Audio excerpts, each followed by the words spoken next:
हिंदू रीति रिवाज के हिसाब से एक हिंदू लड़की की शादी हो रही थी। तभी वहां पर जो पंडित जी होते हैं वह कन्यादान के लिए लड़की के पिता को बुलाते हैं और जैसे ही वहां पर पिता आता है तो बारात में बैठे हुए कुछ लोग बहुत ही ज़्यादा हैरान हो जाते हैं, क्योंकि जो पिता आया था उसके सर पर गोल टोपी थी, लंबी लंबी दाढ़ी बड़ी हुई थी और देखने से साफ प्रतीत हो रहा था कि यह एक मुस्लिम व्यक्ति है। उसके बाद वह मुस्लिम व्यक्ति वहां पर आकर पिता का फर्ज निभाता है और उस हिंदू लड़की का कन्यादान करता है।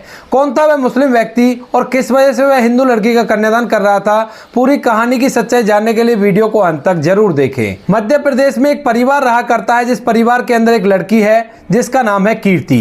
कीर्ति की उम्र 17 साल है और वह 12वीं क्लास में पढ़ रही है। कीर्ति के परिवार में उसके माता पिता हैं और कोई भाई बहन उसका नहीं है, यानी कि कीर्ति अपने माता पिता की इकलौती संतान है और उसी को वो पाल पोस कर बड़ा कर रहे हैं। कीर्ति के पिता एक कंपनी में काम किया करते हैं और अच्छा खासा रुपये पैसा कमाया करते हैं।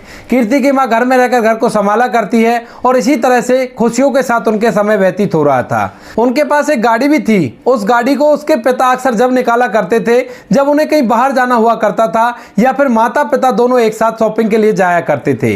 अब एक दिन कीर्ति अपने स्कूल में पढ़ रही थी, तभी अचानक से उसके पड़ोस का एक व्यक्ति स्कूल में आता है और कीर्ति को कुछ ऐसा बताता है कि कीर्ति फूट फूट कर रोने लगती है। इसके बाद कीर्ति उस व्यक्ति के साथ अपने घर आती है और घर आकर जैसे अपने माता पिता की हालत देखती है तो और भी जोर से फूट फूट कर रोने लगती है, क्योंकि कीर्ति के माता पिता शॉपिंग करने के लिए जा रहे थे तो अचानक रास्ते में उनका एक्सीडेंट हो गया और एक्सीडेंट के कारण उनकी मौत हो गई थी। और घर आकर जैसे कीर्ति अपने माता पिता को देखती है कि वो अब इस दुनिया में नहीं रहे हैं तो फूट फूट कर रोने लगती है और जोर जोर से विलाप करती है। इसके बाद सभी अड़ोसी पड़ोसी वहां पर इकट्ठा होते हैं और इकट्ठा होने के बाद कीर्ति के माता पिता का अंतिम संस्कार कर दिया जाता है। अंतिम संस्कार करने के बाद सभी लोग घर पर इकट्ठा होते हैं और इकट्ठा होने के बाद कीर्ति की तरफ देखने लगते हैं और सोचते हैं कि यह लड़की जवान है, अगर ये किसी के साथ नहीं रही तो कुछ भी इसके साथ गलत हो सकता है। इसी बात को आपस में चर्चा करके वह कीर्ति के रिश्तेदारों को देखने लगते हैं, लेकिन कीर्ति के माता पिता का कोई भी रिश्तेदार नहीं था जो उनके पास आकर कीर्ति की जिम्मेवारी ले सके। सभी लोग वहां पर इकट्ठा हैं लेकिन कोई भी कीर्ति की जिम्मेवारी लेने के लिए तैयार नहीं है। तभी उन पड़ोसियों में से एक पड़ोसी निकल कर आता है जिसका नाम होता है अब्बास खान। अब्बास खान जो कि कीर्ति के पड़ोस में ही रहा करता था अपनी फैमिली के साथ और अक्सर उसके पिता उससे बातें कर लिया करते थे। ज्यादा गहरा प्यार उन दोनों के बीच में नहीं था, लेकिन एक दूसरे के प्रति उन दोनों में कैसी भी जलन नहीं थी, किसी धर्म को लेकर या किसी त्योहार को लेकर। जब कभी अब्बास खान का त्योहार मनाया जाया करता तो जो कीर्ति का पिता रामकुमार है वो वहां पर चला जाया करता और अच्छी तरह से उस त्योहार को मनाया करता। अब ऐसे ही जब कभी रामकुमार के यहाँ पर कोई त्योहार आया करता तो उस त्योहार को अच्छी तरह से अब्बास खान भी मनाया करता था। इसके बाद जो अब्बास खान होता है वह देखता है कि बिटिया जवान है और अगर ये ऐसे ही रह जाएगी तो इसके साथ कुछ भी गलत हो सकता है, तो वह एकदम से आगे आता है और आगे आने के बाद उस बिटिया को अपने पास रखने की गुहार लगाने लगता है। कहता है कि कोई बात नहीं, इस बिटिया की देखभाल मैं करूंगा और मैं इसे गोद लेना चाहता हूं। इसके बाद जो अब्बास खान होते हैं वो उस बिटिया को गोद लेते हैं और अपने घर में अपने परिवार के साथ रखने लगते हैं। अब्बास खान वहां पर उसे अच्छी तरह से रखा करता है और साथ में जब भी कोई त्योहार आया करता उसे हिंदू रीति रिवाज के साथ अपने घर में ही मनाया करता। अब इस बात को देखकर जो अब्बास खान के कमेटी वाले थे वो उस पर नाराज हो जाते हैं और बार बार उसे धमकी दिया करते हैं, लेकिन अब्बास खान उनकी धमकियों से नहीं डरता और उनसे साफ साफ बोल देता है कि ये बेटी मेरे ही घर में रहेगी और मेरे ही घर में हिंदू रीति रिवाज से त्योहारों को मनाया जाएगा। ऐसा कहकर वो उन लोगों से भी मुंह मोड़ लेता है और अपने परिवार के साथ उस बच्ची को पाल पोस कर बड़ा करने लगता है। अब कुछ दिनों बाद कीर्ति का 12वीं क्लास का रिजल्ट आता है और उसने अच्छे अंकों से 12वीं क्लास को पास कर लिया था। अब यह बात जैसे अब्बास खान को पता चलती है तो वो इस बात को सुनकर बड़ा ही खुश होता है और अपनी बेटी से कहने लगता है कि बेटी बताओ तुम्हें क्या चाहिए, अगर तुम्हें कहीं घूमने चलना है तो मैं तुम्हें घूमने के लिए ले जा सकता हूँ। इसके बाद जो कीर्ति होती है वो एक फेमस मंदिर का नाम लेती है और कहती है कि बाबूजी मैं वहां पर जाना चाहती हूँ और वहां पर मैं भगवान की पूजा करना चाहती हूँ। अब इस बात को सुनकर जो अब्बास होता थोड़ी देर के लिए हिचकता है, लेकिन फिर अपनी बेटी की खुशी के लिए उसे लेकर सीधा उस मंदिर पर पहुंच जाता है। वहां पर जाने के बाद सभी लोग अब्बास खान की तरफ अलग निगाहों से देख रहे थे, लेकिन अब्बास खान अपनी बेटी की इच्छा को मन में रखते हुए सीधा मंदिर के अंदर चला जाता है और वहां पर अपनी बेटी को पूजा करवाता है। सभी लोग उसकी तरफ घूर घूर कर देखते हैं, लेकिन अब्बास खान के ऊपर इस चीज का कोई भी फर्क नहीं पड़ता है। उसके बाद जो अब्बास खान होता है वहां से अपनी बेटी को वापस लेता है और वापस से अपने घर चला जाता है। अब जब अब्बास खान की कम्युनिटी को यह बात पता चलती है कि ये मंदिर में गया था तो इसके बाद दोबारा से वो उसे धमकी देने लगते हैं और कहते हैं कि जो कुछ भी तू कर रहा है ये बिल्कुल भी ठीक नहीं है और हमारे साथ तुम्हारा ताल्लुकात बिल्कुल से खत्म हो जाएगा। तो अब्बास खान उनसे साफ साफ बोल देता है कि इंसानियत के नाते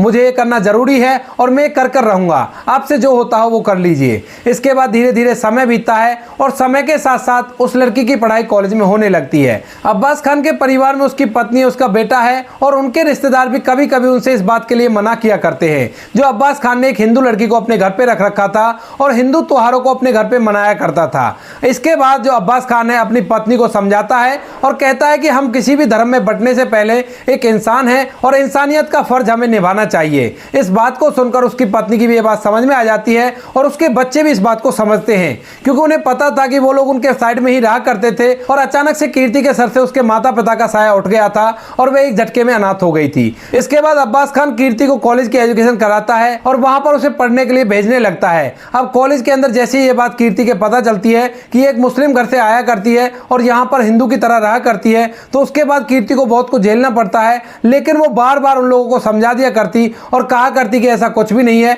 वो मेरा परिवार है और परिवार की तरह ही हम लोग रहा करते हैं। धीरे धीरे कीर्ति की कॉलेज की एजुकेशन कंप्लीट हो जाती है और कंप्लीट होने के बाद जो अब्बास खान है उसकी शादी की चिंता करने लगते हैं। वह एक दिन कीर्ति को अपने पास बिठाते हैं और कहते हैं कि बेटी अब तू जवान हो गई है और अब मेरे हिसाब से तुम्हारी शादी कर देनी चाहिए। इस बात को सुनकर जो कीर्ति होती है वो शर्मा जाती है और दूसरे कमरे में चली जाती है। अब्बास खान समझ चुके थे कि लड़की शर्मा रही है तो इसका मतलब इसकी तरफ से हाँ है, तो उसके बाद वे उसके लिए लड़का ढूंढने लगते हैं। अब स्टार्टिंग में एक दो जगह जब वो जाते हैं तो वो लोग मना कर दिया करते हैं, कहते हैं कि तुम मुस्लिम और तुम्हारे घर में जो हिंदू लड़की रहा करती है हम उससे अपने बेटे की शादी नहीं कराएंगे। लेकिन फिर भी ढूंढते ढूंढते उन्हें एक लड़का मिल ही जाता है, जिस लड़के का नाम था सुनील। सुनील के पिता एक बहुत बड़े बिजनेसमैन है और अच्छा खासा रुपया पैसा कमाया करते हैं। अब जैसे सुनील के परिवार वाले ये बात सुनते हैं कि उसके माता पिता की मौत हो गई थी और उसके बाद एक मुस्लिम व्यक्ति ने उसे पाल पोस कर बड़ा किया है और वह हिंदू लड़के से उसकी शादी करवाना चाहता है, तो वह एकदम से इस रिश्ते के लिए हामी भर लेते हैं। कहते हैं कि ये तो बड़ी अच्छी बात है, आपने भी इंसानियत निभाई है, तो हम लोग भी अपने बेटे की शादी करके थोड़ा बहुत पुण्य इस बात का लेना चाहते हैं। तो उसके बाद वह कीर्ति से अपने बेटे की शादी करने के लिए तैयार हो जाते हैं और यह रिश्ता पक्का हो जाता है। कीर्ति को उस लड़के का फोटो दिखाया जाता है तो कीर्ति भी अब्बास की पत्नी यानी कि अपनी मम्मी को बता देती है कि मुझे ये रिश्ता मंजूर है। उसके बाद एक निश्चित मुहूर्त निकाला जाता है और उस मुहूर्त पे कीर्ति और सुनील की शादी तय कर दी जाती है। अब शादी तय हो गई थी और शादी तय होने के बाद शादी का दिन नजदीक आ जाता है। शादी का दिन आ गया था तो जो सुनील है धूमधाम से बारात लेकर सीधा वहां पर पहुंचता है जहां पर उससे कीर्ति की शादी होने वाली थी। अब्बास ने एक अच्छा सा मैरिज हॉल बुक किया था और जिस मैरिज हॉल के अंदर वह उस बेटी कीर्ति की शादी करना चाहते थे। कुछ पैसा उसने अपने पास से लगाया था और कुछ पैसा उसके उस मकान को बेचकर आ गया था जिस मकान में कीर्ति रहा करती थी। उसने कह दिया था कि बेटा अब तुम तो यहाँ पर रहोगी नहीं, तो इस मकान का ही क्या करेंगे, इसके जो भी पैसे आएंगे वो तुम्हारी शादी में ही लगा दिए जाएंगे। इसके बाद कीर्ति की शादी का कार्यक्रम शुरू हो जाता है और धीरे धीरे समय आ जाता है कन्यादान का। अब फेरे चल रहे हैं और फेरे के टाइम पे जैसे कन्यादान का समय आता है तो पंडित जी लड़की के पिता को बुलाते हैं कन्यादान करने के लिए। अब इस बात को सुनकर कीर्ति एकदम से असमंजस में पड़ जाती है, लेकिन तभी जो अब्बास खान है वो आगे बढ़ते हैं। उन्होंने सर पे टोपी पहन रखी थी गोल वाली और लंबी लंबी दाढ़ी थी और आकर वो अपनी बेटी का कन्यादान करने लगते हैं। अब इस बात को देखकर सभी लोग हैरान होते हैं, लेकिन पंडित जी को पता था कि ये लड़की इन्हीं के घर रहा करती है और ये इसे अपनी बेटी की तरह मानते हैं। तो इसके बाद पंडित जी अब्बास खान के जरिए उस लड़की का कन्यादान करवाने लगते हैं। अब लड़की के घर वाले लड़के के घर वालों को तो इस बात के बारे में पता था, लेकिन बारात के अंदर कुछ ऐसे लोग भी आए थे जिनको ये नहीं पता था कि लड़की का पिता एक मुसलमान है और वहीं पर रहकर लड़की ने अपनी आगे की पढ़ाई लिखाई की है। अब इस बात को देखकर वो बड़े हैरान होते हैं और एक दूसरे से कानाफूसी करते हैं। एक दूसरे से पूछने के बाद उन सभी को यह बात पता चल जाती है इस लड़की के माता पिता एक एक्सीडेंट में मर गए थे और उसके बाद इस लड़की का पालन पोषण अब्बास खान ने ही किया है। तो इस बात को सुनकर सभी को अब्बास खान पर बहुत ही फक्र महसूस होता है और उसके बाद ये शादी संपन्न हो जाती है। अब शादी तो हो जाती है, लेकिन इस शादी की खबर ज्यादा दूर तक नहीं फैली थी,